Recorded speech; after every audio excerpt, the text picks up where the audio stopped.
The Kansas Jayhawks are back in the college football playoff, and today we are headed to the Big House, facing off against Michigan in a rematch of the Season 1 National Championship game.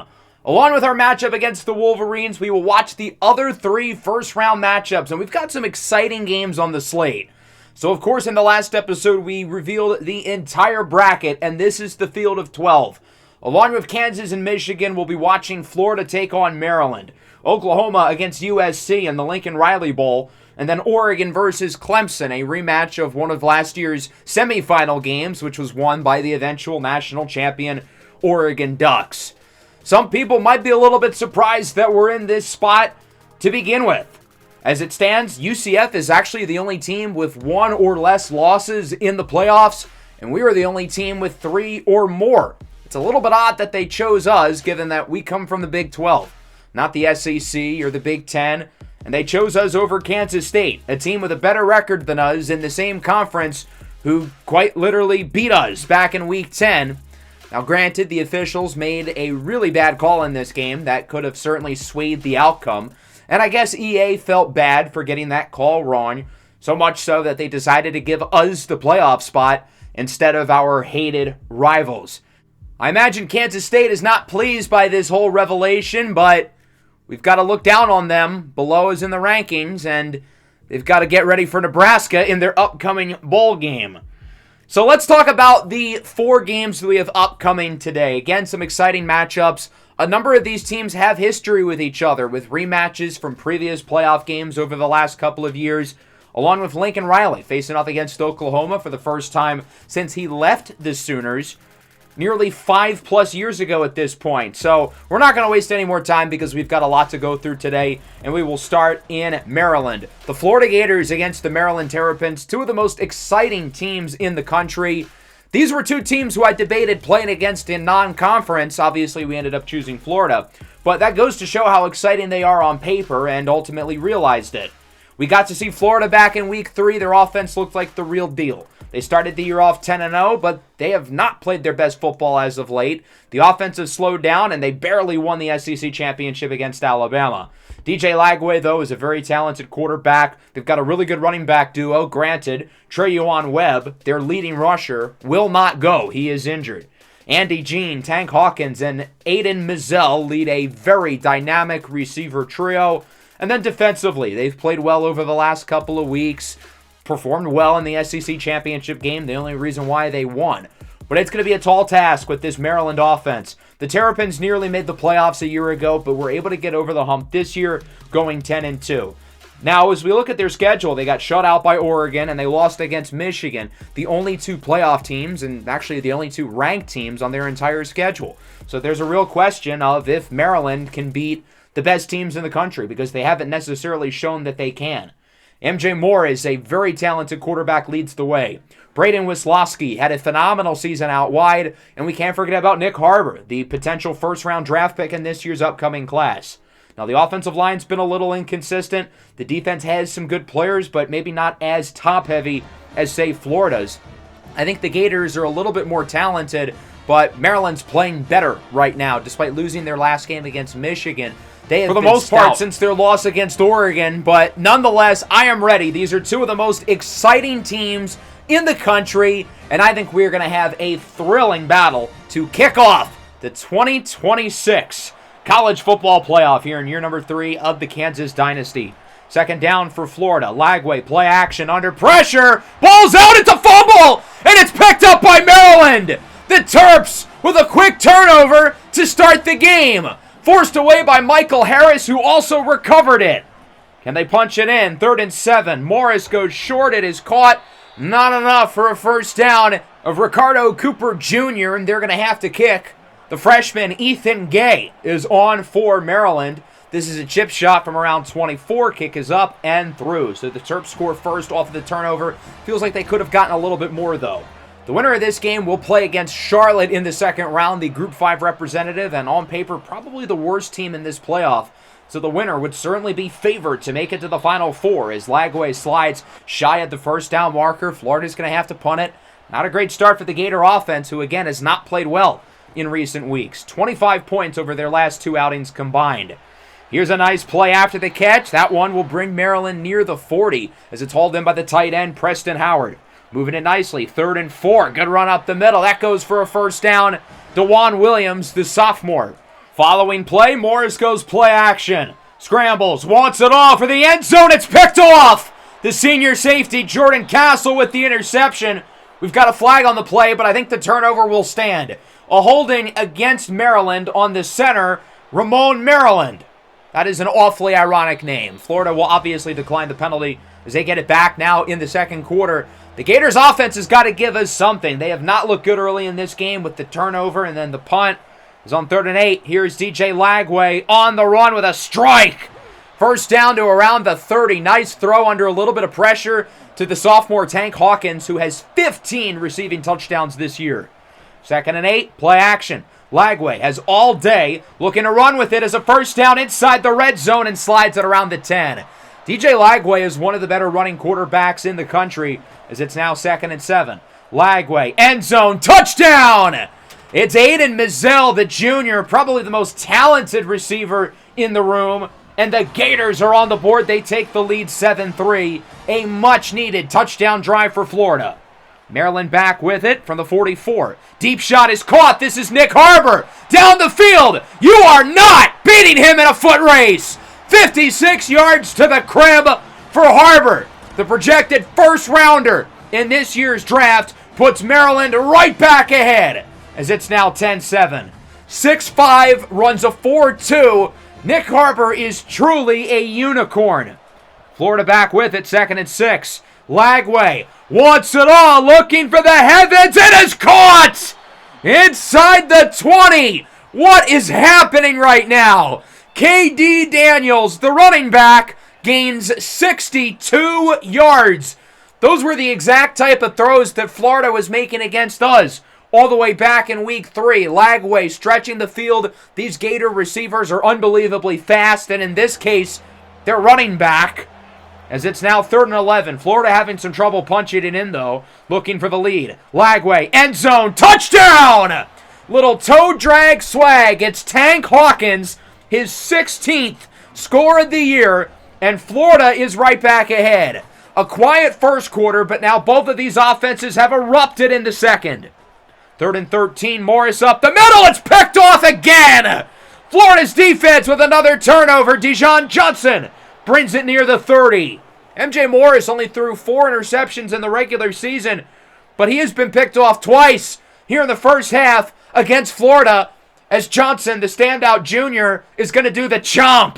So Florida gets it back. They're up by 4, looking to add to the lead. The offense has had a spark in this second quarter, and we'll see if they can keep it going. As on first down, Lagway keeps it himself with room to the right side, has a block into the red zone nearing the 15. Now inside the 5. 1st and goal, past the 2-minute warning. Gators looking to make it a 2-score game, and they will. DJ Lagway with his 3rd passing touchdown of the quarter. It's Tank Hawkins again, his 2nd touchdown within the last few minutes. That is his 17th of the year.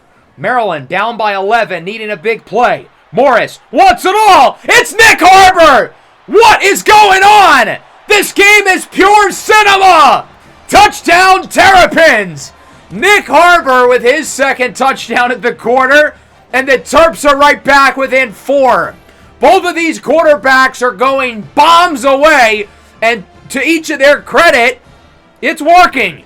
DJ Lagway and MJ Morris have been launching beauties down the field, and both of these quarterbacks know that their receivers are faster than the opposing defensive backs, stretching the field like it's nothing. Nick Harbor is faster than anybody in the country, let alone Florida's defensive backs. Lagway wants to respond, and he does! Florida back in the end zone! Andy Jean, 59 yards to the house! And it's 28-17. I mean, I can't believe what I'm watching. What is that? 42 points combined in the second quarter alone? DJ Lagway is 15 for 16 with 4 touchdowns. MJ Morris, meanwhile, is averaging over 20 yards per completion. Granted, he has been picked off twice. What a second quarter. Florida leads 28-17. This game just got wild really quickly. I think regardless who wins, if you're Charlotte's defensive coordinator, you've got to be pissing yourself right now. How is one supposed to defend these guys? To start the third, wide open man for MJ Morris to the 30. It's Nick Harbor, who has been dominant in the first half, looking all the part of the first-round draft pick. Maryland goes tempo back to the line. Morris's pass is broken up on third down, so they're going to have to punt it away. And the Gators get it back, up by 11 with a chance to add to the lead. Their offense is on a heater. Lagway, heat check! Why stop now? It's Aiden Mazzell with another touchdown for Florida. That's 5 for DJ Lagway. He cannot be stopped right now. And it's 35-17. Florida's starting to pull away a little bit. Maryland needs another big play, and it's Nick Harbor with space down the field. This is unbelievable. 90 yards. Nobody can catch him. And Maryland is back in it. A hat trick for Harbor, his third of the game. It feels like every other play at this point is a touchdown. These quarterbacks and these receivers cannot be stopped. Defense is optional. Florida's got it back. 3rd and 7. Lagway's going to go short. I don't know why you don't just stop launching prayers down the field. Jaquez Smith, the Temple transfer, is there with the reception. 4th and 3. They're going to go for it. Why not? They're in 4-down territory. Their quarterback looks unconscious the way he's throwing the ball, but that one is broken up. Maryland is able to get the stop. Good play defensively. And the Terps now have a chance to make it a one-score game. With under 4 to go in the third, Morris connects. That's the big tight end, Preston Howard, with a nice play after the catch. Wrapped up past the 30. Maryland's offense maybe hasn't put up quite as big of numbers as Florida, but they've been pretty much just as good, minus the turnovers. And speak of the devil, Morris is picked off for a 3rd time today. Jakeem Jackson with the interception, the All-American senior corner. The Gators forcing turnovers. That's been the difference in this game. Both teams have had the big plays through the air. Both teams have had no problem scoring, but Florida is winning the turnover battle 3-1. Again, MJ Morris only had 4 interceptions all year, but he's been picked off 3 times in this game. The Gators are up by 11, and they had the ball in the red zone, looking to make it a 3-score game in the 4th. 3rd and 2, here is Lagway, looks to throw it, and his pass is broken up. Should have been intercepted. Florida got lucky, and that'll bring out the field goal unit. Spencer Josephson, the freshman. It's a chip shot from around 30 yards out, and it is no good. He missed it, and Maryland will get it back. So a big miss from Florida. We'll see if the Terps are able to capitalize, starting at the 20. 2nd and 10. Morris looks deep again. He's got his man, the redshirt freshman, Miles Steele. Tracked down from behind, but not before gaining 62 yards. Big plays galore. This feels like a Kansas game, or at least the Kansas defense. Short pass is caught. Preston Howard on the RPO screen gets it inside the 5 to around the 2. Now at the 1, 2nd and goal. Terps looking to make it a 1-score game. DeJuan Williams walks it in for a touchdown. And don't look now, Maryland has it within 5. They're going to now look to go for 2, try to make it a field goal deficit. Morris looks to throw it. He goes behind the line of scrimmage, and Williams is stopped well shy of the end zone.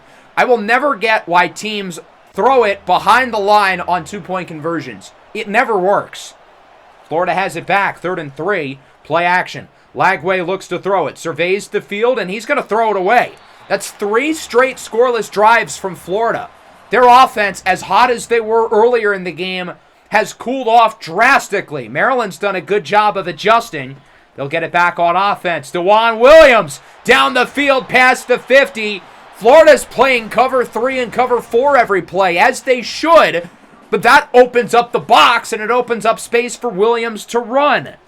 2nd and inches. They'll go back to him. Plenty of space again inside the 20. And DeJuan Williams, the redshirt sophomore, is inching Maryland closer and closer to the end zone. With just over 5 to go, short pass is caught. Dante Lee Jr. breaks a tackle. He is in. The Maryland Terrapins, who were down by 3 scores earlier in the second half, have taken the lead. 36-35, they're going to look to go for 2 once again, unable to convert earlier. Morris goes short, and it is caught in the corner of the end zone. That's 21 unanswered for Maryland. Big drive here for Florida. 3 consecutive scoreless possessions. Their defense has not been able to answer the call. They've got to get it going. 3rd and 3. Read option does not work. Lagway is stuffed, and they're going to have to punt it away. Maryland now with a chance to potentially finish the deal. With just over 3 to go, 2nd and 4. Here is Williams to the left side, 1st and more, past the 40. 35, tackled at around the 30. DeJuan Williams is balling right here in this 4th quarter. But again, Florida's got to keep a few guys back deep in case Maryland looks for the deep shot. I wouldn't put it past them to be aggressive. Play action on 1st down. Morris wants it all. End zone. Touchdown.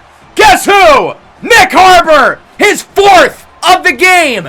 And Maryland continues their hot streak. They are now up by 10. 7 catches for 289 yards for Nick Harbor. I think he locked himself into the 1st round, folks. The Gators are down by 10, and it will go from bad to worse. Intercepted by Keyshawn Flowers, and Maryland likely just sealed the deal. Florida needed to have a sense of urgency on that drive, but the only urgency is for them to get off the field. Maryland's defense overall did not have a great game, but I give them credit. They got stops when they needed to. 2nd and 8 now for the Terps. Play action. Morris is sacked. Okay, there we go. Finally, something from the Florida defense. Grayson Howard and L.J. McCray bring him down. McCray, the former 5-star in the 2024 class. 3rd down and long. Morris is just going to dump it off short, and it is broken up. So Florida will get the ball back here. Time is not on their side, though. They need a score, an onside kick, and another score. So they've got to do this pretty quick.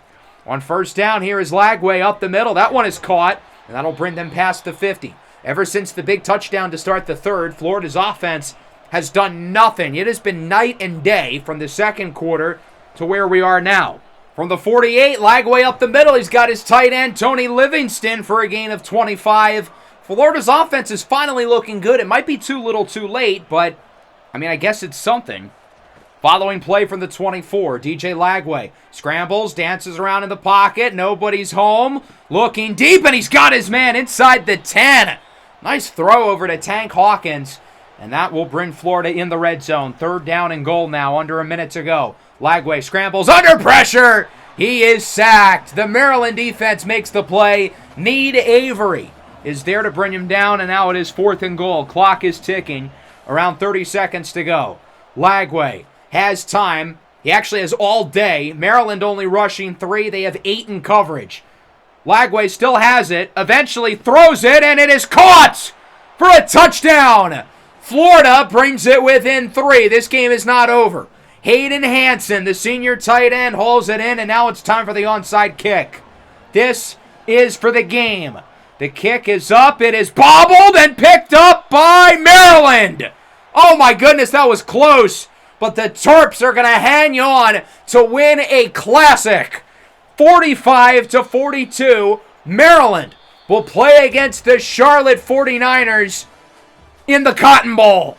This was an unbelievably exciting game. No shortage of big plays. No shortage of highlights from these two offenses. DJ Lagway and MJ Morris launching it down the field throughout this game. Nick Harbor with nearly 300 yards and 4 touchdowns. My God, was he impressive in this game, helping lead Maryland to the win and moving on to the next round where they will be the favorite to defeat Charlotte. We'll see if they can get the job done, though. This will be a fun box score to look at. 87 total points, 42 of which came in the 2nd quarter. That is when particularly Florida's offense was at its best. Both of these quarterbacks were not gun shy. The lights were not too bright, slinging it down the field. Wasn't a perfect game from MJ Morris, only completing 62% of his passes with 3 interceptions. But he had a clear goal in this game. He wanted to stretch the field. He wasn't afraid to make the big-time throws, and boy, did he. 466 yards. That is a lot. But when it came down to it, DeJuan Williams was the guy who won them the game at the end in the 4th quarter. Through the air, Nick Harbor is a cyborg. How do you stop this man? Braden Wislowski is the guy who's put up the big numbers here. That's who Florida's defense put a focus on stopping, and they did. 1 catch, 16 yards. Didn't matter, though, because Nick Harbor was just that good. As for the defense, it was not great, but I give these guys credit. After Florida scored that opening touchdown in the third quarter, it looked like they could score 70. But Maryland's defense was able to lock in. They got some big stops. They did allow the touchdown late, but overall, they had a really good second half. As for the Gators, even though their offense struggled down the stretch, it's hard to blame that unit. DJ Lagway was absolutely awesome. I think he cemented himself as probably the second best quarterback prospect in the country right now behind Dante Moore. And if he does declare for the draft, he probably will be a first rounder. But the great thing about this Florida team is they're going to bring back just about everybody. Both of their running backs will likely return. All of their dynamic receivers are probably going to be back. So assuming DJ Lagway chooses to return, they're going to bring back pretty much the entirety of the offense, which, as we saw today, is pretty darn good. Now, they are losing some guys defensively, particularly in the secondary. Jakeem Jackson, Jordan Castle, the former five-star Cormani McClain. But this team really has a shot to run it back and will be the favorite to win the SEC next year.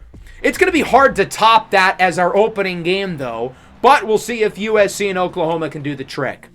So the Sooners come into this game ranked number 8. They've been solid over the last couple of years, but have not been able to get over the hump. They beat Michigan at the Big House this year, and their only losses come against Florida, who we just saw, and the reigning national runners-up, Texas A&M. Jackson Arnold, the senior, has had his best career season, probably at the very least a top 100 pick, maybe higher given the question marks in this quarterback class. They've got a good group of weapons, particularly the redshirt sophomore wide receiver Zion Kearney. With over 1,000 yards and 16 scores, he's turned into one of the top receivers in the nation. Defensively, they've got plenty of talent, led by future NFL prospects including Peyton Bowen, David Stone, and Samuel Omoshigo. As for USC, this team has captivated the minds of many this year. Ranked number 7 with a record of 10-2. If you thought the offenses in the Florida and Maryland game were fun, that's the type of stuff that USC does every week. Sam Onatulu, the redshirt freshman, has burst onto the scene. He has 48 touchdowns on the year, but he's not even the biggest name of this group. Xavier Jordan, the redshirt sophomore, won the Heisman with 1,300 yards and 24 receiving touchdowns, not to mention Jalen Moss with 13. Zachariah Branch, very good player in his own right. If Florida and Maryland are going to score over 40, USC might score over 70. They've got some good players on defense. Caden Cashin, 12.5 sacks, leading the way. And of course, the main storyline, this being the Lincoln Riley Bowl. None of the players on this Oklahoma team were there when Lincoln Riley was, but there's obviously still going to be some animosity between the program and the fan base with the ugly divorce that happened between those two sides a few years ago. Oklahoma has not made it back to the playoffs since Riley left until now.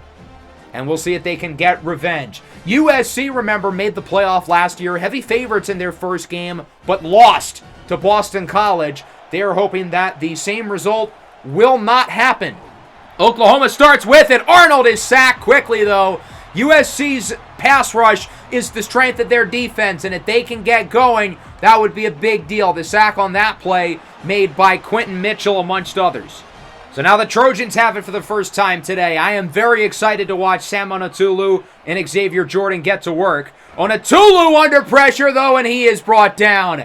Danny Okoye, the redshirt sophomore, makes the play. 3rd and 24. Later on the drive, short pass is caught. Not enough for the first down, though, as it is hauled in by the talented running back, Quentin Joyner. USC looking to kick. This is Sam McLaughlin, the redshirt sophomore. His kick is up and through from around 48 yards out, and USC makes it 3-0. So Oklahoma has it back. We'll see if their offense can get to work here. Again, Jackson Arnold, one of the better senior quarterbacks in the nation, is on first down. He's hit while he throws it, and he's got it inside the 10. Really solid drive here by the Sooners. They've been very efficiently moving the ball down the field. Not necessarily a ton of big plays, unlike our last game, but consistent passes, consistent runs. Arnold fumbles it, and it's picked up quickly by the running back, that being Rashard Brubaker, the true freshman. That could have been bad news, though, for Oklahoma. The fumble forced by Garrison Madden. So now it's a 3rd and goal from the 8. We'll see if the Sooners can take the lead. Arnold looks to throw it, rolls out, under pressure, going to start to run with it, and he will slide just shy of the 5. So the USC defense does a good job there of holding Oklahoma in the red zone. They're going to have to kick the field goal as this one is up, and it is good. Matt Ramczyk makes it for Oklahoma, and we are tied at 3. So USC will get it back. We're waiting for the big play from their offense. That seems to happen every drive with this group. 2nd and 7. Play action. Onatulu under pressure. He is brought down. Quickly sacked by Wyatt Gilmore. And it looked like he had some help as well. The USC offensive line really struggling early in this game, not being able to handle this SEC pass rush. Much like this year, USC had the best statistical passing offense in the country a season ago, but they struggled in the playoff. I know it's early, we're still in the first quarter, but their offense has been unimpressive, at least for their standards, as it's now 3rd and 15. Onatulu. It's a screen for the sophomore Taylor Pinto. A damning play call rather than stretching the field, which is what this offense loves to do, but instead going for the screen. Oklahoma marching down the field in the end zone. It's caught. Zion Kearney, the All-American sophomore, is in for a touchdown, and the Sooners take the lead 10-3. Really strong drive by Jackson Arnold and company. Again, not necessarily the big plays, but they're finding ways to get the job done. Onatulu going backwards there. Lewis Carter brings him down, and he's a little slow to get up. The redshirt freshman has taken a beating in this game from the Oklahoma front as it's 3rd and 11. Onatulu looks to throw it, looking deep for once, but it is broken up. Good throw. He was looking for Zachariah Branch, but even better coverage in the secondary. Michael Boganowski, the sophomore, the safety, is the one who makes the play. 3rd and 2. Kearney on the RPO gets nothing. Big tackle there by Ty Jennings to get the stop for USC, and Oklahoma's going to punt the ball. 4th and 2 at like the 30-something, and you punt it? I mean, if you go for it, it's only like a 20-yard difference because they punted it in the end zone anyway. 3rd and 8, another screen. Taylor Pinto will get it, nearly a gain of 20. Still, though, the fact that they're not looking to go down the field at all clearly shows that they don't trust their offensive line, as that one is dropped. Another good throw, but the receiver unable to hang on, that being Zachariah Branch. So the field goal unit returns. McLaughlin made one earlier. Second kick of the game is good, and that will make it 10-6. So Oklahoma's going to get it back here, looking to add to their lead. The Sooner offense has been okay so far. It hasn't been great. Hasn't been bad either. Their offensive line has been better than USC's, though. Is on 1st down, Jackson Arnold. Looking downfield, it is caught. A dime for the tight end, Devon Mitchell. USC challenged whether or not he got a foot inbounds. The play would ultimately stand. As this clock is ticking, around 20 seconds to go in the half. 3rd and 8. Curl route is hauled in for a 1st down at around the 20-yard line. Oklahoma's going to call the timeout. I think this is where they're going to bring the field goal unit out. No funny business, trying to make it a clean 7-point lead.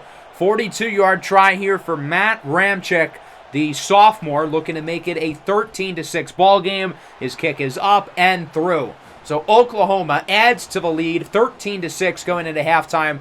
I certainly did not expect a low-scoring game in this one, especially after the fireworks we had in our first matchup.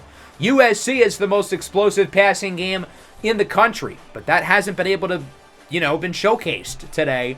I don't really think it's been Sam Onatulu's fault, though. He's been under pressure throughout the entire game, and when he has gone deep, his throws have been accurate. Oklahoma's just done a really good job in coverage. Shout out to Brent Venables and this defense. They are probably the first team in the country to figure out how to stop this USC offense. We'll see if the Trojans can change things up here in the second half. 3rd and 19 after an early penalty.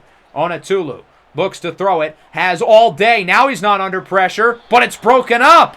Nobody was open, and Oklahoma is able to make the play. That one was deflected by the linebacker, Samuel Omoshigo. Oklahoma back with it. Play action. Arnold up the middle with a strike.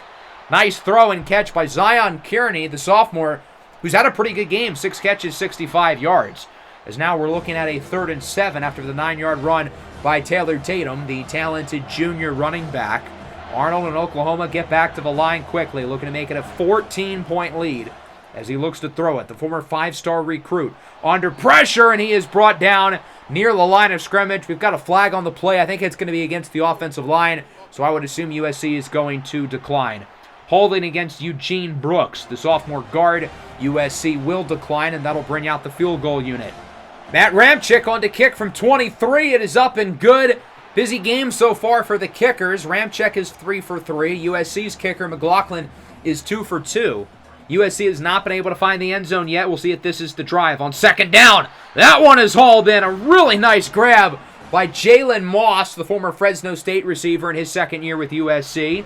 Short throw, that'll get them to around the 30. Nice play after the catch by Deuce Robinson, 6'6", 215, All-American football and baseball player out of high school. On third down, Onatulu is sacked. Lewis Carter comes in off the blitz to bring him down. Another sack for the Oklahoma defense. They've been so creative with their pressures. I don't think Onatulu expected Carter to blitz, but he's going to be feeling that one tomorrow. He took a shot there.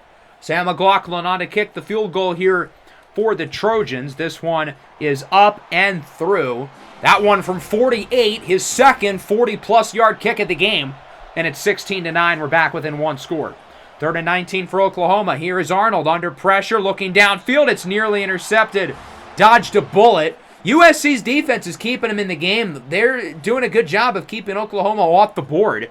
Onatulu has the Heisman winner, Xavier Jordan. We've been waiting for him to show up, as that'll wrap up the third. They've got to find creative ways to get the ball in Jordan's hands. He's been really quiet today. 65 catches, 24 touchdowns in the regular season. He has scored on nearly 40% of his touches. They've got to use him in jet sweeps and screens if he's not getting open downfield. As Onatulu is sacked again. 5th of the game by the Oklahoma defense. This time he's wrapped up by Chuck Candy, the Candy Man, in the backfield for Oklahoma. McLaughlin from 52. His kick is good. 4 for 4 today, all of which have come from at least 40 yards out. That one from 50. USC has scored on 4 drives today, but have not been able to find the end zone. Oklahoma back with it, 3rd down. Arnold keeps it on the option, and he will get it.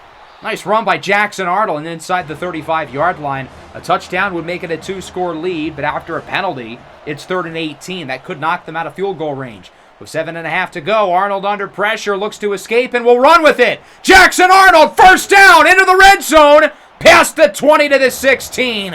What a run by Jackson Arnold. Now on the goal line, 3rd down, Arnold scrambles again, and this time he is stopped shy of the end zone.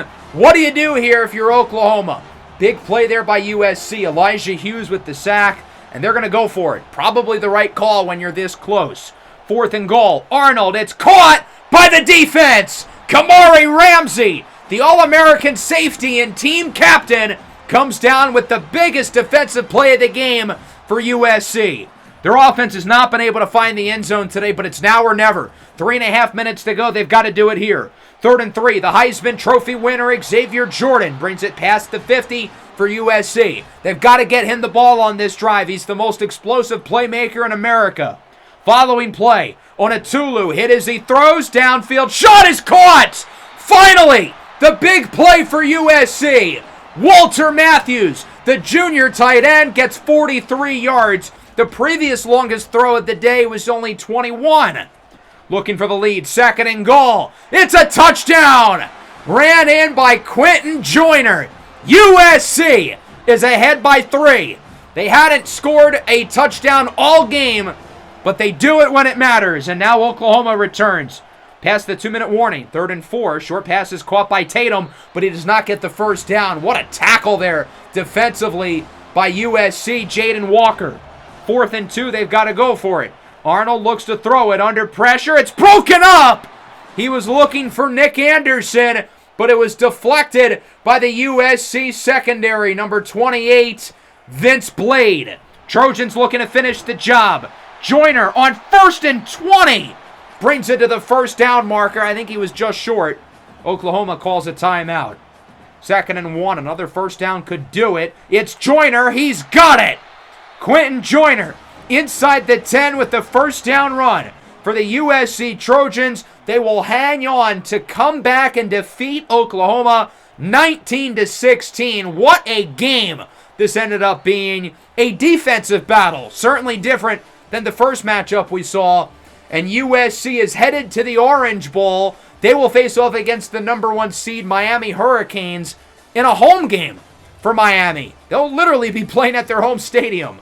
Nonetheless, a really fun matchup here. We didn't get the big plays that we saw in the first game. It was about the two defenses, the pass rush making plays, but when USC's offense needed a drive, they got it. When they needed big throws from Sam Onatulu, they got them. When they needed big runs from the senior back, Quentin Joyner, they got them. Sam Onatulu, the freshman, with his first career college football playoff win. I would not be surprised if it is the first of many. 19-16 for the Trojans. They got 10 of their points in the fourth quarter. As we take a look at the numbers, we'll start with Onatulu. Even though it obviously wasn't his day overall, I still feel like he did a good job considering the circumstances with how good Oklahoma's pass rush and secondary played. He kept the ball out of harm's way. He didn't turn it over. USC's got to find more ways to get it to Xavier Jordan, though. 5 catches is routine for him, but normally it's 5 catches for like 120 yards. He only had 33 today. They've got to find ways to creatively give him the ball. Defensively, USC was excellent, only allowing 16 points. This is the reason why they won. Maybe not the big sack numbers that Oklahoma had, but again, they made plays when they needed to throughout the game. Jackson Arnold was solid. On one hand, I don't really want to blame him for the loss because it wasn't bad. The interception was on a 4th down, but Oklahoma only scored 16 points. Their defense gave them a chance to win, and they didn't do it.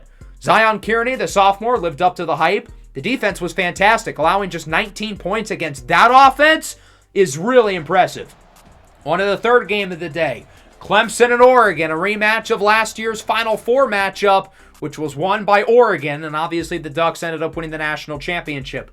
Even though Oregon won 10 games, they kind of barely got into the playoff to begin with. They were the second to last at-large team to make it in. They lost their last game against Washington, keeping them out of the Big Ten championship, which, who knows, could be a good thing for them. Oregon, of course, led by last year's playoff MVP, Dante Moore, who threw for at least 3 touchdowns in all 4 of Oregon's playoff games a year ago. He looks like the certified number 1 overall draft pick. They did lose Evan Stewart, but much of their offense from last year returns. Jaden Lamar has taken on a bigger role. He's been really good. Jurian Dickey, who had 11 catches for 200 yards in the national championship last year, is still here, along with Ryan Pelham. And then defensively, these guys are really good. They're also really good on the offensive line. Only 8 sacks allowed all year, but they've got playmakers up front. Amarian Winston, 11 sacks. 8.5 for Elijah Rushing. Mateo Uiagalelei is really good himself, a projected top 50 pick. As for Clemson, the Tigers are on a revenge tour, as shown by their 83-point outburst against Syracuse. They did lose against Miami earlier in the year. They dropped one to Florida State a little bit more recently. But overall, they've been playing some really consistent football this year. Cade Klubnik, along with much of their roster from last year, is gone. But Lenoris Sellers, the transfer from South Carolina, has had a pretty strong year. David Eziomame, the sophomore running back, has missed half the year with injury, but he is back. A huge storyline in this game for Clemson. Tyler Brown has been fantastic this year. TJ Moore, Antonio Dixon, Krishan McCray, maybe the deepest receiver room in the country. And then defensively, they don't have the star power from last year. Peter Woods and Avion Terrell drafted in the top 10. Even TJ Parker as well. But they're still good on that side of the ball. As I mentioned, though, this feels like a revenge game for Clemson. They went undefeated last year. They were ranked number 1, but they lost to Oregon. The Tigers are out for blood. But I don't know if that necessarily is a bad thing for Oregon because they can relate. Last year, Oregon was coming off a disappointing playoff loss. Obviously, the Ducks were undefeated in season 1. They were number 1. They were in the exact same spot that Clemson was before losing in the Rose Bowl to us. Now, unlike Oregon, Clemson has a chance to actually beat the team who eliminated them a year ago as Dante Moore's pass is broken up in the secondary, and the Tigers get it here at the 3rd and 7. Sellers looks to throw it. Short pass is caught. Not going to be enough for the first down, though. Oregon's got a ton of playmakers on the defense. Very good tackling team. Very good up front. They've got some of the best trench play on both sides of the ball in the country. 3rd and 9. Dante Moore under pressure. Hit as he throws. Incomplete. Not much going for either of these offenses so far, despite the fact that these two quarterbacks are amongst the very best in the nation. Dante Moore, of course, the likely number 1 pick. Arizona Cardinals fans, I'd be paying close attention to him. Up the middle, nice run by Lenoris Sellers. He gains 20. And Clemson has it in the red zone. First and goal. David Ezeomame. Welcome back to the lineup. The All-American sophomore running back is in for a score. Clemson missed him dearly this year, and we got to see firsthand how good he was as a freshman. When Kansas came here last year, he was one of the best players on the field. As Moore is picked off, Ricardo Jones with the interception for the Tiger defense. Dante Moore picked off for just the second time all year. And Clemson has all the momentum right now. They just scored the touchdown. They've got the ball here with really good field position.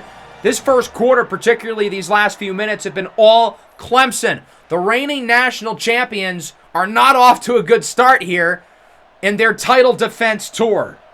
So now Clemson has it back off the turnover. Lenoris Sellers under pressure. He is sacked. Mateo Uiagalelei brings him down. The senior's sack numbers have gone down this year, but that's because offensive lines are double-teaming him, opening up opportunities for these other guys. 3rd and 19. Sellers looks to throw it. Chase from behind and wrapped up well shy at the first down marker by Elijah Rushing, the junior, who's going to play a huge role next year with Marion Winston and Mateo Uiagalelei playing on Sundays in the NFL. Nolan Hauser's kick is up and through. The Tigers add to the lead. It's 10-0. For a team in Clemson who has a lot to play for, a chip on their shoulder, looking for revenge, they look good so far against the reigning champions. Oregon back with it in the second quarter. Dante Moore, screen pass is caught. Ryan Pelham down the field. He gets it inside the 15. Pelham was probably Oregon's best receiver this year, with defenses really focusing on Jurion Dickey. First and goal at the 1. Moore, quick pass. It's picked off again!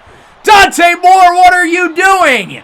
Clemson's defense has more interceptions over the last 2 drives on Dante Moore than he threw in the entirety of the regular season. Shelton Lewis, the senior corner, a projected high draft pick potentially in this year's draft, comes down with the turnover. That might be the worst decision I've ever seen Dante Moore make. First and goal at the 1, and you do that? Clemson back with it. Lenoris Sellers, he has been really good as a scrambler so far today. Rushing for the first down. He's moving around like Clyde Poole in the pocket. Uiagalelei nearly jumps, but it's not called. 3rd and 8, broken up. Good stop there by the Oregon defense. They needed that one badly. Dante Moore's got to get right back into the correct headspace after a pair of interceptions, as that one is caught. Kenyon Sadiq, the tight end, into the red zone. Huge play after the catch, and Oregon is right back to square one. It's a gain of 39 yards for Sadiq, the talented senior. First and goal. Now we really are back at square one. This time they're just going to run the ball, and rightfully so. Jaden Lamar is in for a touchdown, and Oregon is back in the ball game. Despite throwing the 2 interceptions, they are only down by 3. 3rd and 14 for Clemson. Lenoris Sellers scrambles with it. His pass is caught for a first down. That's Marcus Dixon, the talented tight end, who comes down with it, keeping the feet in bounds. 3rd and 10. Sellers wants it all. Downfield. It's caught! Inside the 5. Clemson with the biggest offensive play of the game. It's David Ezeomame, the running back, for 56. What a throw by Lenoris Sellers. 2nd and goal. Sellers looks to run with it, and he is stopped by the Oregon defense as the Tigers are going to call time, and now we're looking at a 3rd and goal with just 45 seconds left in the half. Sellers looks to throw it. His pass is caught for a touchdown. It's Krishan McCray with the score. He's the number 4 on this offense in terms of the receiver pecking order, but he's an NFL prospect in his own right. 2-time transfer from Kent State and then Wisconsin. Oregon back down by 10. Here's Kenyon Sadiq again. Gets it to around the 40-yard line. Ever since the second interception, I will say Dante Moore looks a lot better. 2nd and 10, up the middle. Nice throw and catch inside the 30. An impressive pass threading the needle for Parker Kingston, the BYU transfer. 14 seconds left. 2nd and 10. Dante Moore looking deep. It's caught to around the 1. It's Kenyon Sadiq again. Oregon looking to punch it in with under 10 seconds.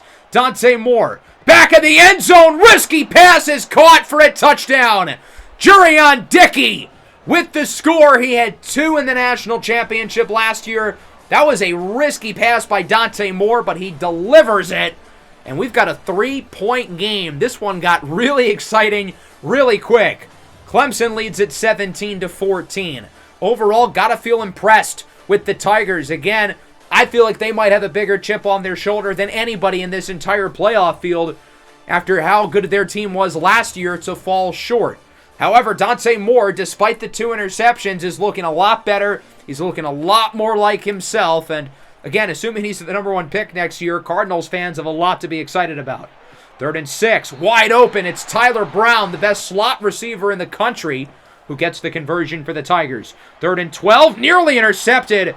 That was not the throw to make, Lenoris Sellers. Should have been picked off by Jerry Mixon, the cousin of Joe Mixon.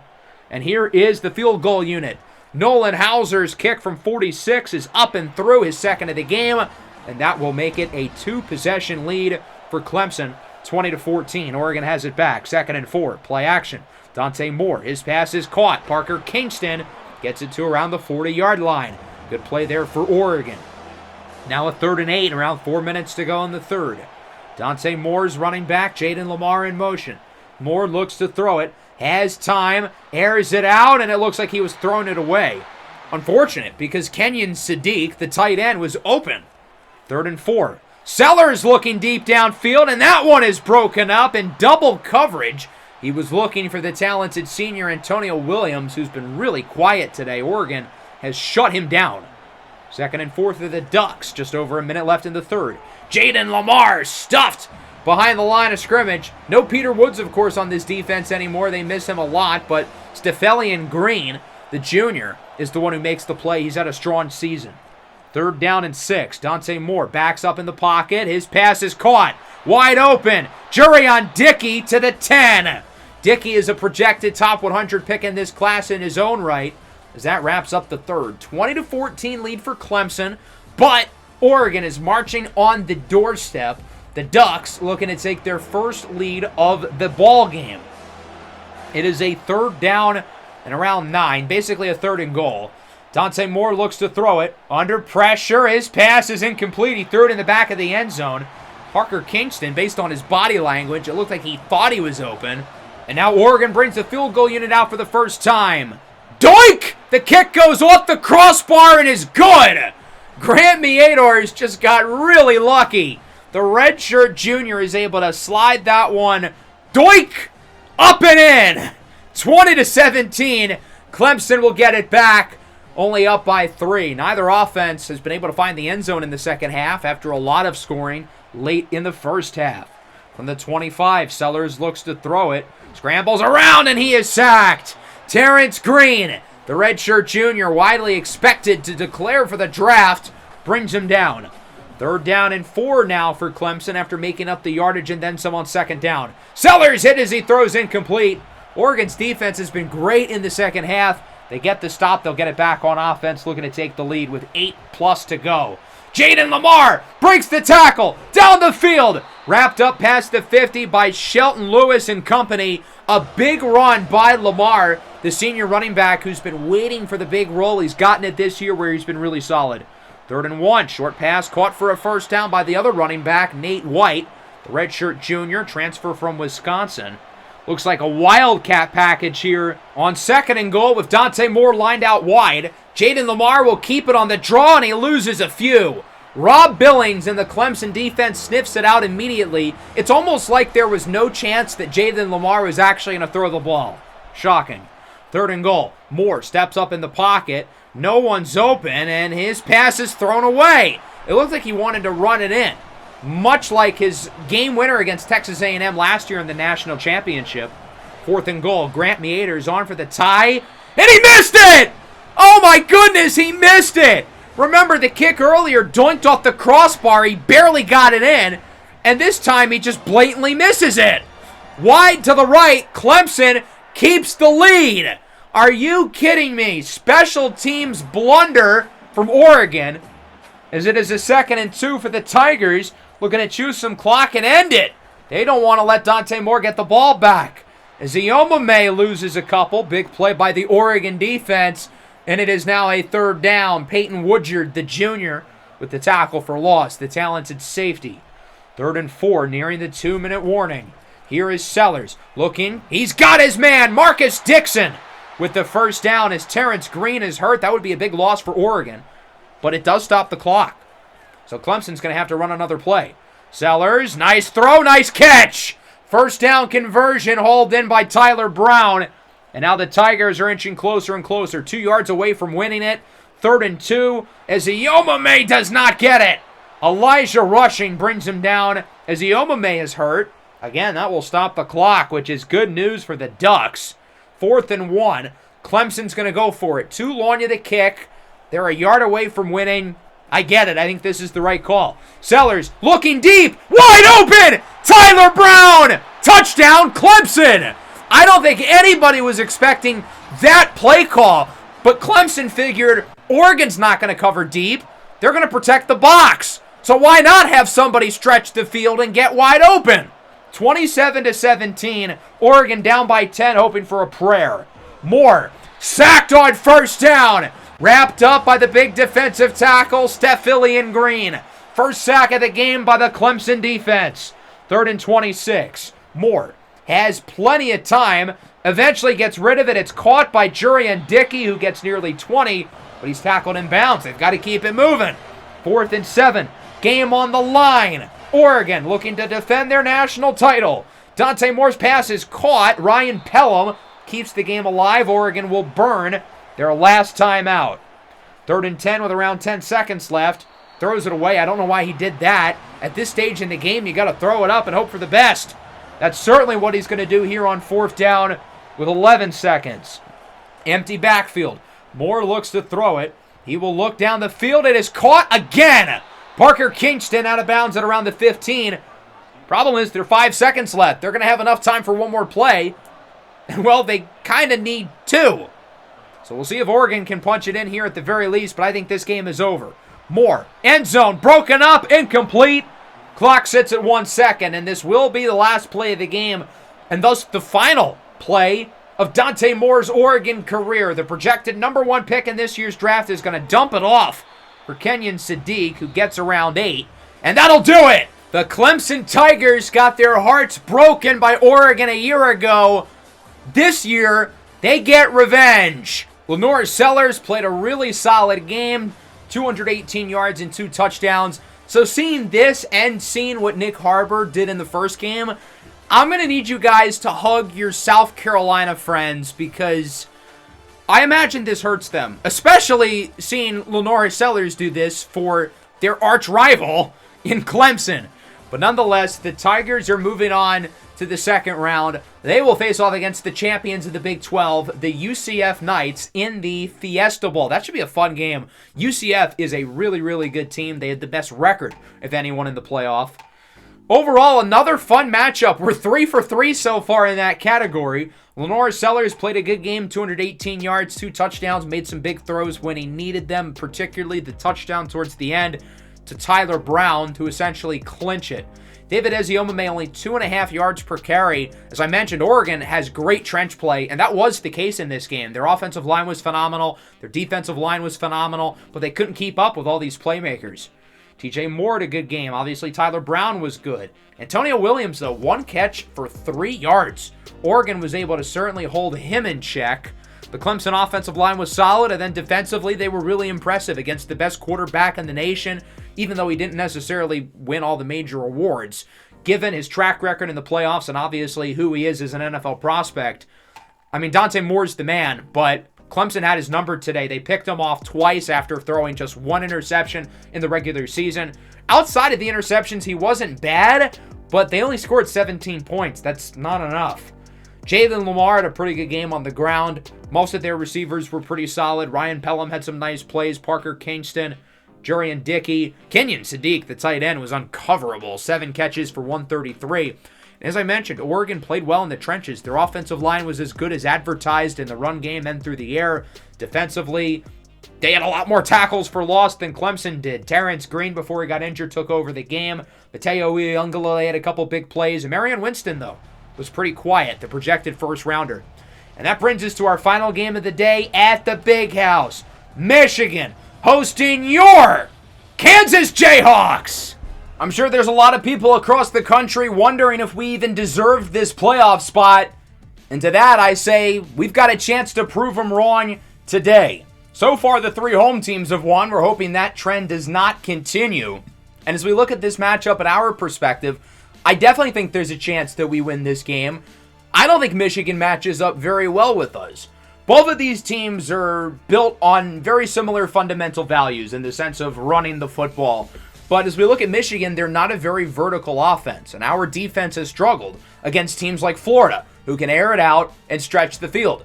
Michigan doesn't do that. They focus on the short passing game and running the ball, which is the type of offense that our defense would excel against. I am curious to see how these youngsters, particularly Clyde Poole, will look in their first playoff game, because even though we played Michigan just 2 years ago in the national championship, both of these rosters look very different.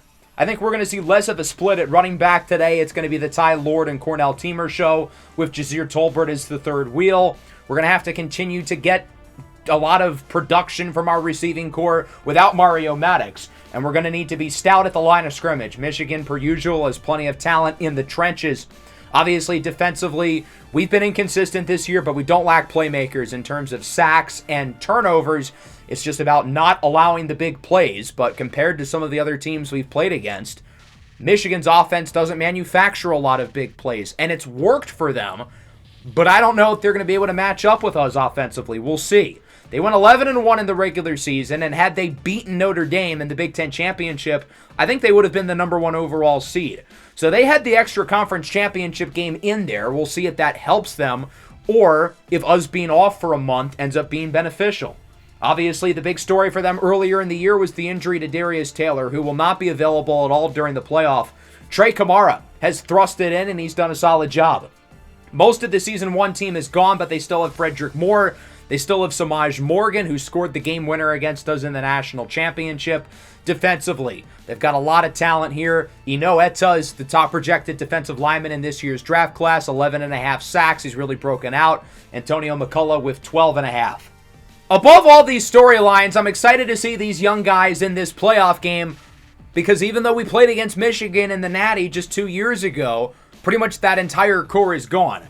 Damon Greaves, Caleb Purdy, Damani Maxson, and Dakias Brinkley are the only 4 players who started in the national championship game back in Season 1 who are still here today. Essentially, the entire roster is made up of underclassmen. Obviously, the offense is led by freshmen and sophomores. Many key guys defensively there as well. So I'm curious to see if the young players will be able to present themselves up when the lights shine the brightest. I think the overall X factor for this game, though, will be Michigan quarterback Patrick Anderson. The backup turned stopgap quarterback, turned into a really good player for them, but he's not a guy who stretches the field vertically. And again, when you're not able to stretch the field against this defense, it's hard to be productive. As Escalante kicks it off and we are underway, Kansas and Michigan, a rematch of the 2024 National Championship.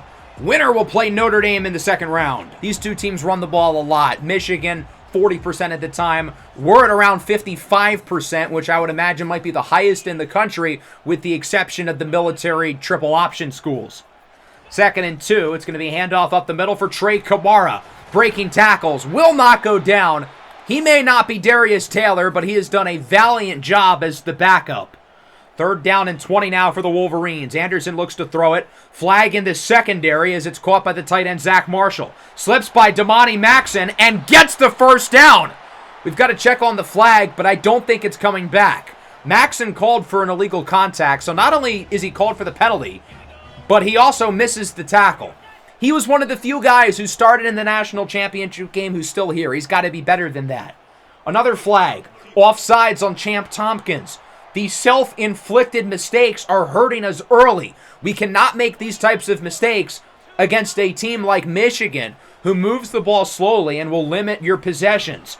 Tompkins makes up for it. He's in the backfield with a sack, his 6th of the year. Tompkins, the redshirt sophomore, has been really solid as a rotational pass rusher for us, one of the more undersung heroes on this defense. 3rd and 12, short throw for Samaj Morgan, had the game winner in year 1, and he brings it to the 30, a gain of 32. Great job after the catch before taking a shot from Quantavius Landers, the true freshman. 2nd and 1, Kamara up the middle, going backwards. Marcus Calvin brings him down, and that'll make it a 3rd down. 3rd and 2 for the Wolverines. Big play here. They've got 3 tight ends in as Anderson goes short, and it is caught, and it will go for a first down. This is how Michigan plays. It's all about the short game, hauled in by Hogan Hansen, the redshirt sophomore. Following play, Anderson keeps it on the option, gets by the defender, and makes it inside the 5 to the 3. Nice move by Patrick Anderson. We've got a flag. It's going to be a holding call against Blake Fisher, the right tackle, one of the top offensive line prospects in the country, a junior. Unclear in whether or not he will enter the draft this year. 2nd and 20. Under pressure. He is sacked! Dekias Brinkley brings him down. Brinkley obviously had that historic freshman season, but he struggled in the playoff against NFL caliber tackles. Here he is 2 years later looking to redeem himself. 3rd and 35. Short pass is caught by Moore, but he's not going to get much. So Kansas gets the stop. Michigan is on to kick. It's a 56-yarder for the redshirt senior, Adam Samaha, the lefty. It's up, and it will squeak through. When they originally sent the field goal unit out, I didn't like it. I thought they should have punted it. But they end up with 3 points as we take our first look at the Kansas offense. How will Clyde Poole, the young running backs, the young receivers, and the offensive line look in, for most of them, their first career playoff games? As I mentioned, there's going to be less of a split at running back. We're going to see a lot of Ty Lord in particular. As Amani Law loses 2. Quick start by the Michigan defense. 3rd down and 9 now for Kansas. Poole looks to throw it up the middle. He's got Amani Law. Hauls it in for a gain of 14 in the first down. A little bit banged up afterwards. Clyde Poole did not move there in the pocket. He patiently waited for someone to get open and delivers a dime. 2nd and 1. Now on the run. Wants it all for Dorian Pepper. It's just overthrown. Pepper was open. That was a great route and a good throw. It just had a little too much on it. Would have been a touchdown if he connected. 3rd and 1. They'll get the first down anyway. A gain of around 10 for the true freshman Ty Lord, who ended up being a second-team All-American seemingly out of nowhere. Flag on the play. Up the middle. It's broken up for Rajon Jones. If you're Michigan, do you take the downs or the yardage? As it's a holding on the left guard, James Livingston, who's had a great year. Given that it would be a 3rd and 18, I would probably take the downs and decline the penalty, but Michigan accepts it, and we'll get 2 chances.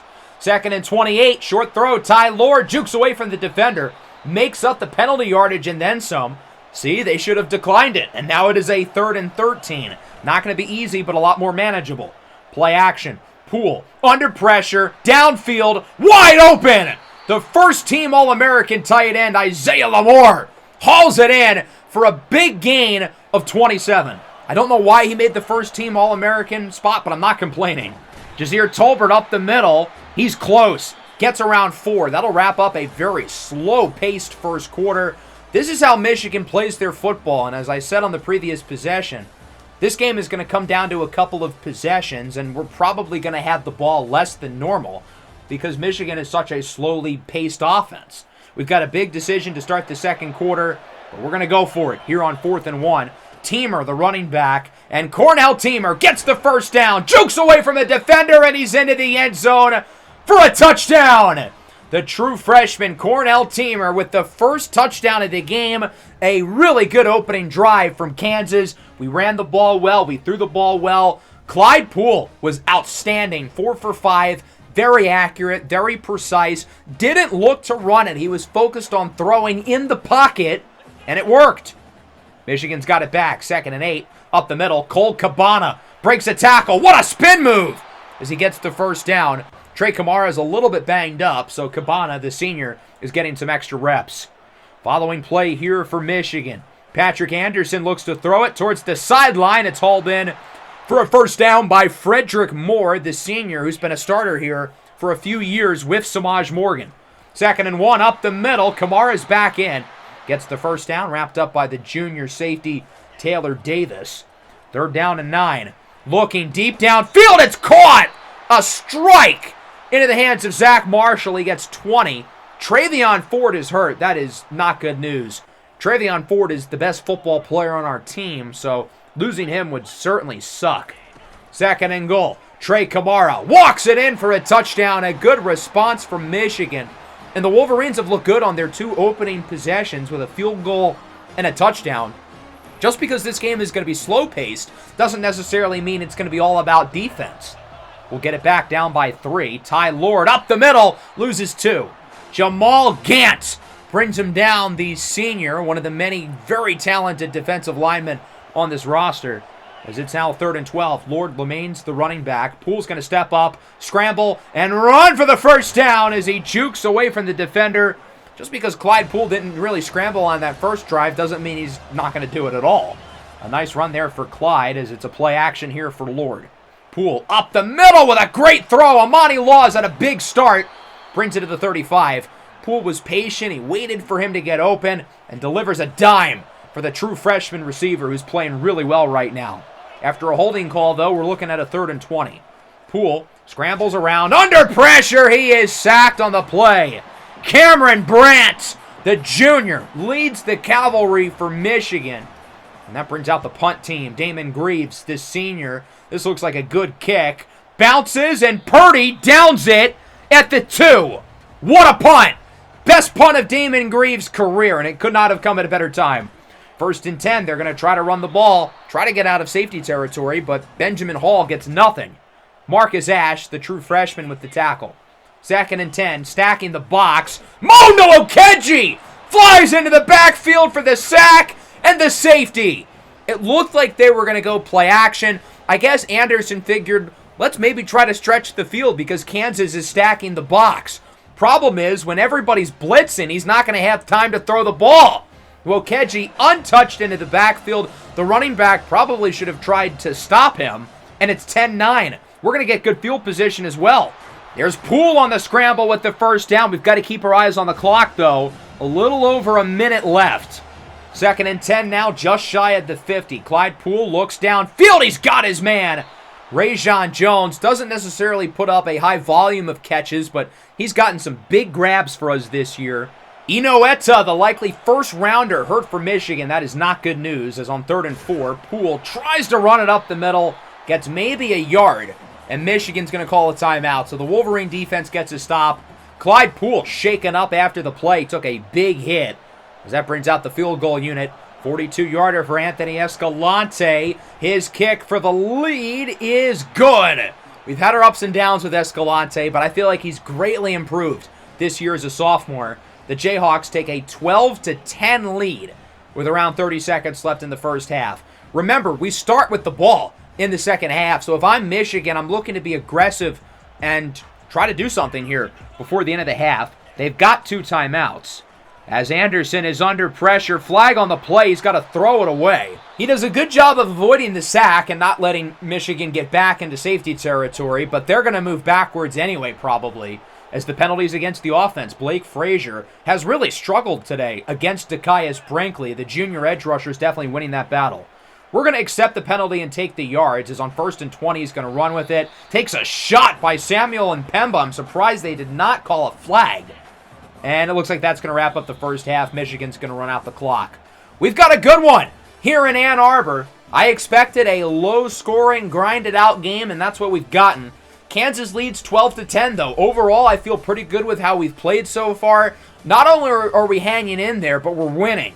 We've ran the ball at an okay level, certainly not as good as we have throughout the year, but that was to be expected playing against this Michigan run defense. I think Clyde Poole has looked pretty good so far. Defensively, we started slow, but we've picked it up ever since the first couple of drives. And again, we start with the ball in the second half, which I think is the biggest thing.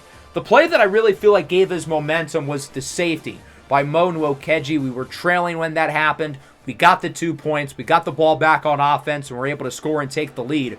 But we haven't found the end zone since our opening possession. Granted, we've only had 3 drives so far. 3rd and 7, Poole looking to throw it to the sideline. It's hauled in by the redshirt freshman Dorian Pepper for the first down. Great throw there by Poole. Took his time, went through his progressions. 2nd and 5. Play action under pressure. Takes another shot. And Clyde Poole is in a lot of pain. Grabbing at his knee. That could be bad news. He's going to have to come out of the game. Who's going to replace him?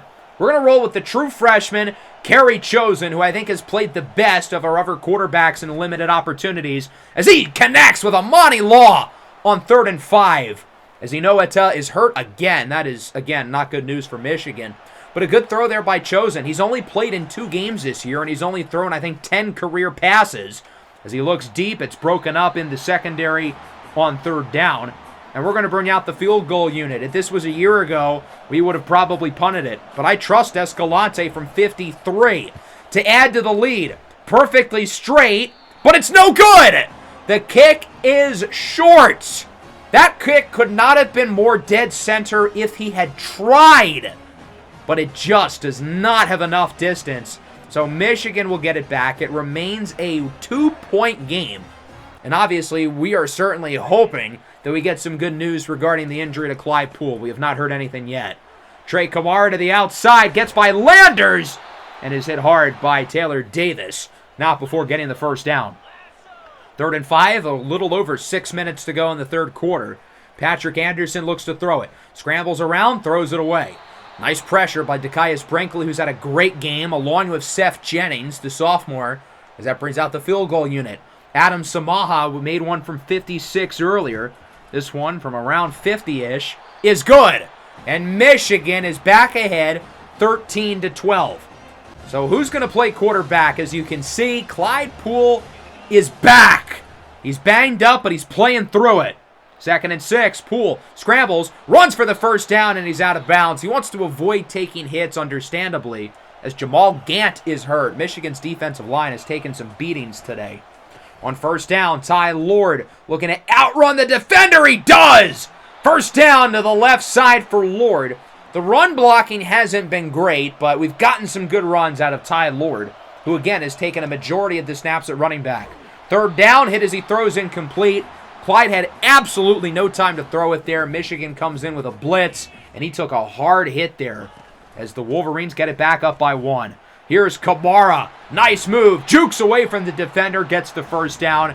Productive game from Trey Kamara, averaging over 5 yards a carry.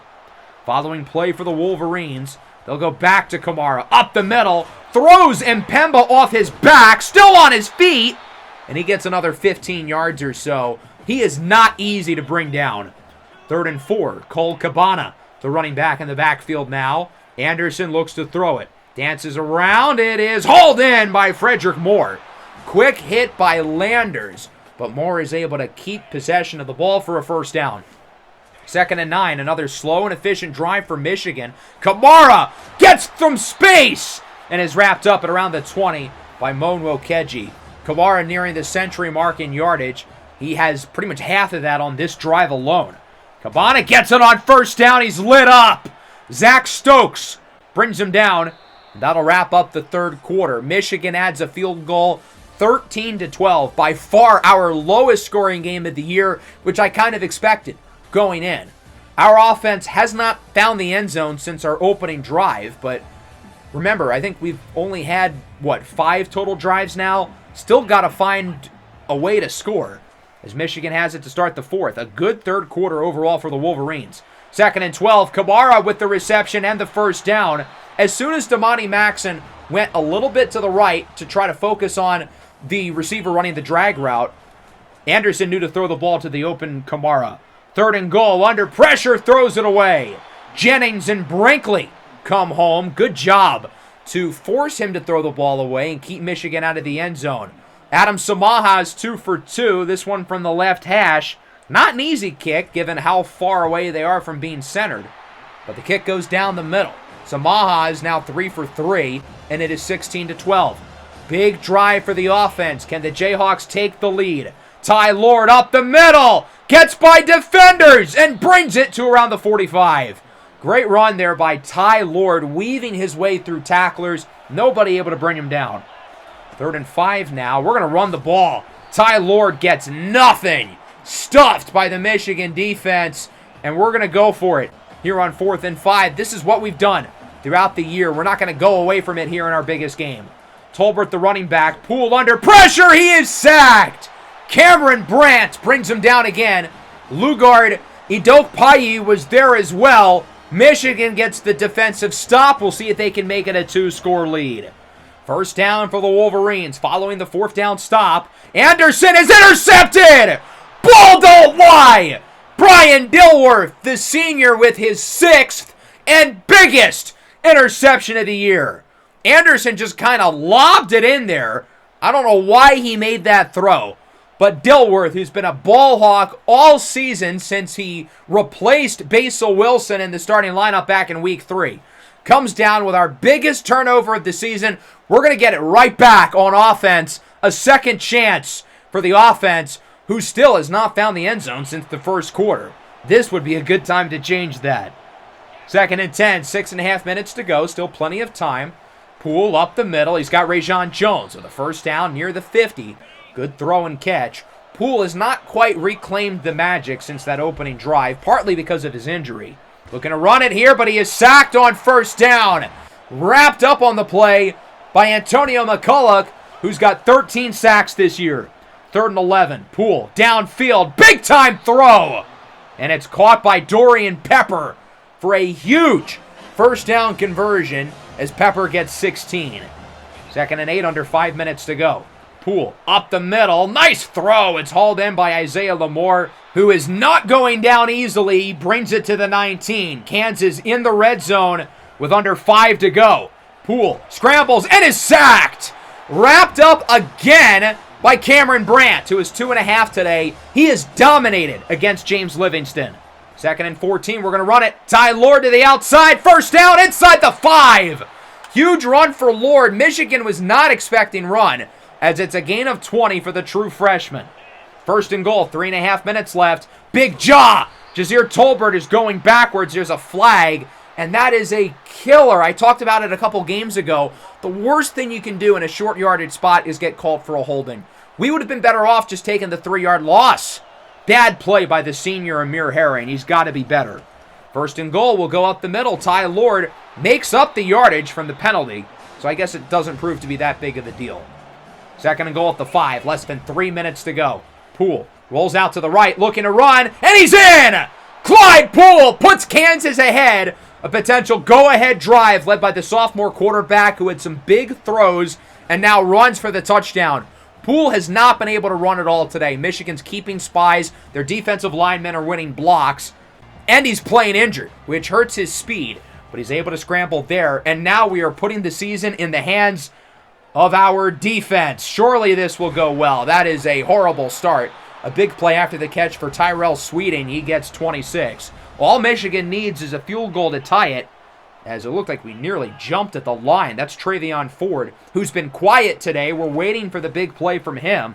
Anderson up the middle. They are already in field goal range. Morgan breaks a tackle into the red zone. Big play by Samaj Morgan, and we are at the 2-minute warning.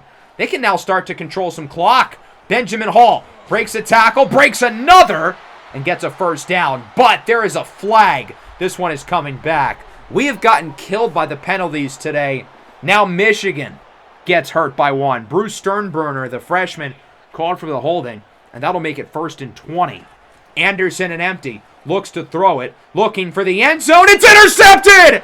Taylor Davis picks it off. Get out of bounds as he is out at the 10.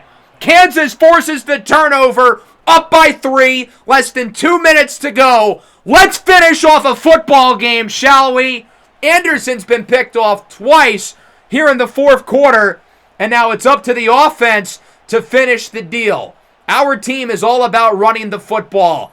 Well, let's lean into it here to finish the game. We haven't ran it consistently other than Ty Lord. Poole and the other ball carriers have been inconsistent. The offensive line has not consistently won their reps. I imagine we're going to see a lot of number 0 here.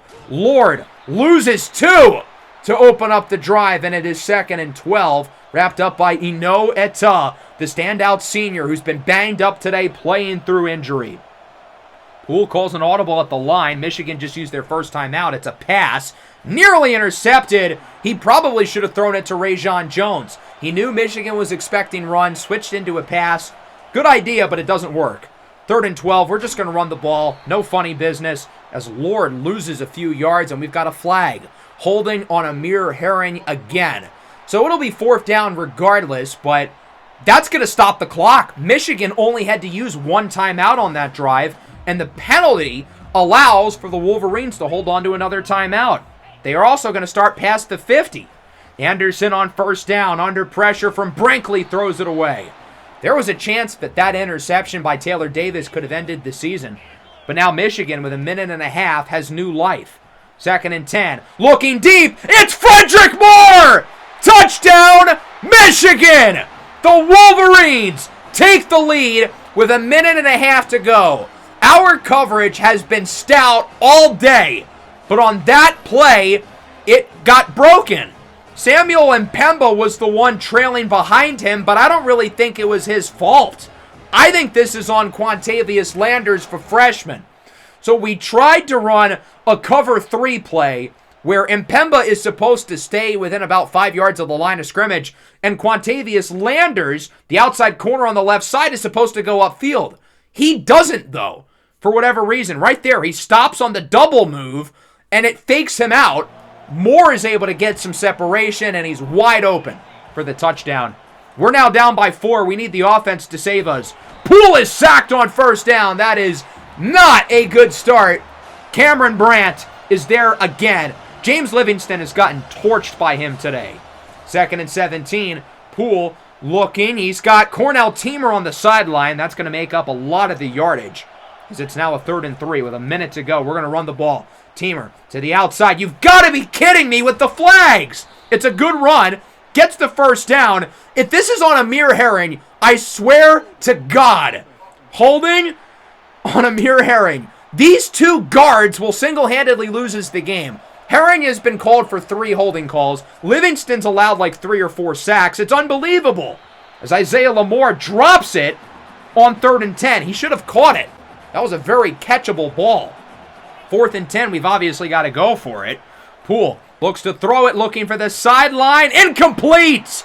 Rajon Jones caught it, but he does not drag the feet. The booth is going to certainly take another look at this one.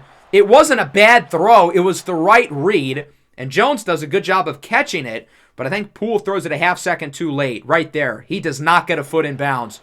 Michigan gets the stop. The game is not over, though, because we have all 3 timeouts. Kamara to the outside, gets around 3, wrapped up by Taylor Davis, and we've got to start calling these timeouts. 2nd and 7 now for the Wolverines with around 45 seconds left. Anderson hands it back off for Kamara, has space, and we're going to let him score. Michigan is up by 2 possessions with around 40 seconds left, and now we are in need of a miracle. To think we were up a minute ago, and now Michigan is up by 11. Things can change quickly in college football. We need a score, an onside kick, and another score. Poole looking deep for Amani Law. It is incomplete. I figured we have to stretch the field, but it's not easy when the offensive line doesn't show up. Poole scrambles up the middle, tries to dive, but he fumbles, and it's picked up by Michigan. If this fumble stands, that is the end of the game. Inoa Tuss, the one who forces it out, and it's recovered by Eric McMadison III. Now, apparently, we can challenge the call, so I figure, why not? We might as well. What do we have to lose? So we're going to throw the challenge flag. I think he did fumble it. The reason why we dove for the first down is because we needed the clock to stop. I figured it was risky, but we had to take the risk there. From that angle, I'm not so sure he fumbled it, but we don't get inconclusive evidence. This call is going to stand, and this game is over. The Michigan Wolverines force the turnover, and they will hang on to win and are moving on to the second round. They will play against Notre Dame, a rematch in the Big Ten championship game.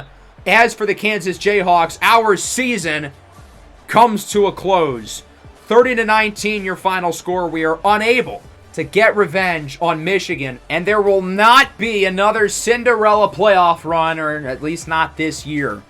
Even though we lost by 11, which was actually the largest margin of defeat across all 4 of the playoff games, we were up with 1.5 minutes, and we had the ball off the interception by Taylor Davis, but this play by Frederick Moore is the reason why we lost the game. Quantavius Landers and maybe Samuel Mpemba blew the coverage. If they get that play right, there's a real shot we would have won the game.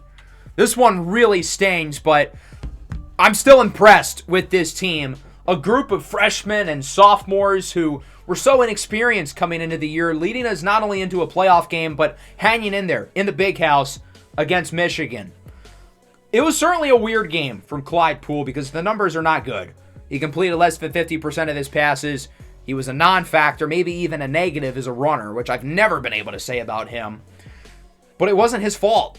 The offensive line sucked, and Poole was playing injured. He was banged up. But on the flip side, even with the poor line play, Clyde Poole was not able to elevate this team per se and drag them to the win. And the problem is that Clyde Poole doesn't have any room to get better. He's hit his ceiling. So that is a fair question of if he can be the long-term quarterback. Now, again, the entire run game, other than Ty Lord, struggled. It wasn't just Clyde. Through the air, Lamore and Law were productive. On the offensive line, I don't even think it was the entire line who struggled. I think it was just the two guards. James Livingston and Amir Herring is why we lost. Do you guys remember how many sacks James Livingston allowed in the regular season? 0! Zilch! Nada! But he left up 4 today. While Amir Herring was called for holding 3 or 4 separate times in the worst timing possible. Defensively, yeah, we didn't get stops when we needed to. Michigan scored 2 touchdowns after the 2-minute warning. Defensively, we played pretty well overall. Now, I think the problem is we struggled at the line of scrimmage. Michigan ran the ball well. Anderson had time to throw it. He wasn't all that impressive, though, and he had the 2 interceptions in the fourth quarter.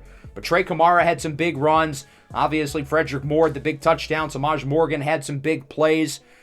I think the reason why we lost, though, was the trench play on both sides of the ball, particularly offensively.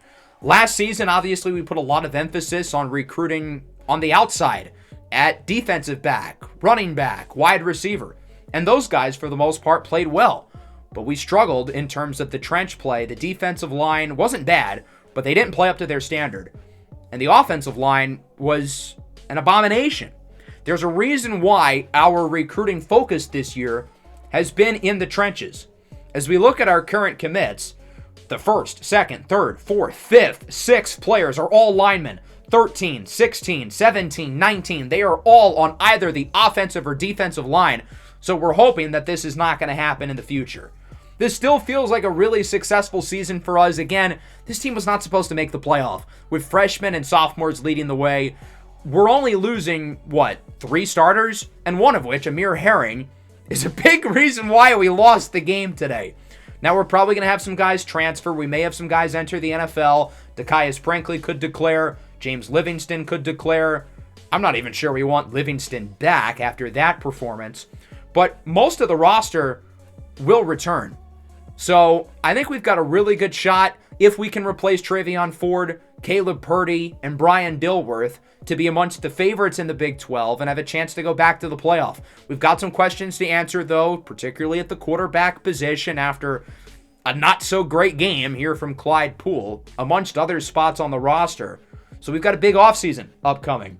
We have a few job offerings, the head coaching spot at Tulsa and the defensive coordinator spot at Oregon, but we just signed an extension here. We're not going anywhere.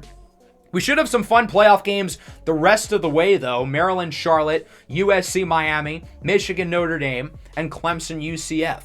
We're going to go through the rest of the playoff in the next episode. We will crown a national champion, and then from there, we will make it into the offseason. Let's go through some of the ball games across this first week as well. Stanford crushes Coastal Carolina. They finish 11-3 after going winless last year.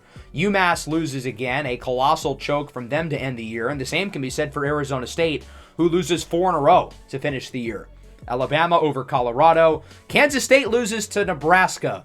I guess their fans don't have any room to complain about missing the playoff. They couldn't beat Nebraska. Down the board here, Florida State beats Temple. Michigan State finally beats a MAC team. Washington with 56 on TCU. The backyard brawl. West Virginia plays against Pitt. The Mountaineers get the win. Mississippi State finishes their successful season with a win. Georgia over Iowa, Purdue over Tennessee, and Missouri over in-conference rival LSU.